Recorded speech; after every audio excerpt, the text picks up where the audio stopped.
Hey guys, so we're actually back at Pedro's. This is a pleasant surprise. I had said if anybody who had history with Pedro's was interested in these Huntingtons or light fixtures or anything else, then I would help facilitate that.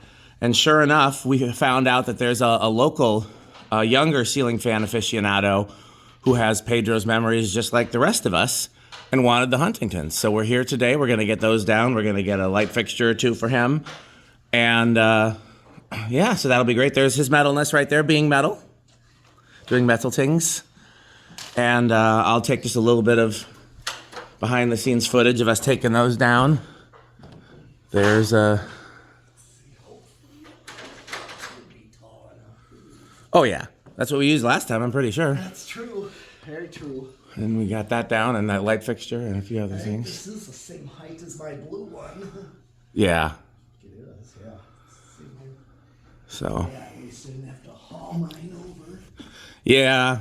I brought a few small tools. I didn't bring my whole toolbox because I didn't have my car. I don't think we really need No, they're just in the front seat, so feel free to grab what you need.